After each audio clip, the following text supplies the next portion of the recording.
അതെ ഗൈസ്, ഇന്നൊരു വ്യാഴാഴ്ചയാണ്. വെള്ളിയും ശനി അവധി ആയതുകൊണ്ട് തന്നെ ഇന്ന് സ്കൂളിൽ പോകാനും ജോലിക്ക് പോകാനൊക്കെ ഒരു പ്രത്യേക ഇൻട്രസ്റ്റ് ആയിരുന്നു.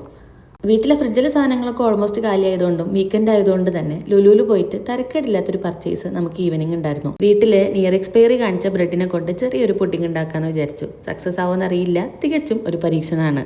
ബ്രെഡ്, മിൽക്ക്, എഗ്ഗ്, ഷുഗർ ഇതെല്ലാം കൂടി മിക്സിയിലിട്ടൊന്ന് കറക്കി അത് കഴിഞ്ഞിട്ട് ഒരു പാനിൽ നമ്മൾ കുറച്ച് ഷുഗർ കാരമലൈസ് ചെയ്തു.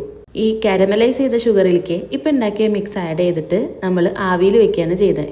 പക്ഷേ ഫസ്റ്റ് ടൈം അറ്റംപ്റ്റ് ആയതുകൊണ്ട് തന്നെ ഫസ്റ്റ് കാരമലൈസ് ചെയ്തത് കുറച്ച് ടൈറ്റായിപ്പോയി, പിന്നെ കാരമലൈസ് ചെയ്തത് കുറച്ചും കൂടി ലൂസായിപ്പോയി. എങ്ങനെയൊക്കെയോ സംഭവം സെറ്റാക്കി. പിന്നെ മെല്ലെ നമ്മൾ ആ മിക്സൊക്കെ അതിൻ്റെ മേലെ ഒഴിച്ചു. ആ മിക്സിന് മധുരം കൂടുതലുണ്ടോയെന്ന് തൊട്ട് നക്കി നോക്കാം. സംഭവം നമ്മൾ വിചാരിച്ച അത്രയ്ക്ക് അടിപൊളിയായില്ല. കാരമലൈസ് ചെയ്ത പാത്രത്തിൽ തന്നെ ഇരിക്കുകയും ബാക്കി പോർഷൻ വിട്ടുപോരുകയും ചെയ്തു. ഐറ്റം കഴിക്കാൻ നല്ല ടേസ്റ്റ് ഉണ്ടായിരുന്നെങ്കിലും ആ കാരമൽ മേലെ കൂടെ ഒലിച്ച് വീഴുന്ന ഒരു എഫക്റ്റ് കിട്ടിയില്ല. വീഡിയോ കാണുന്ന ആർക്കെങ്കിലും ഇത് എന്തുകൊണ്ടാണെന്ന് അറിയുകയാണെങ്കിൽ ഒന്ന് പറഞ്ഞ് ഹെൽപ്പ് ചെയ്യണം. വീഡിയോ ഇഷ്ടപ്പെട്ടെങ്കിൽ സബ്സ്ക്രൈബ് ചെയ്യണം. അപ്പോൾ ഓക്കെ, താങ്ക് യു, ബൈ.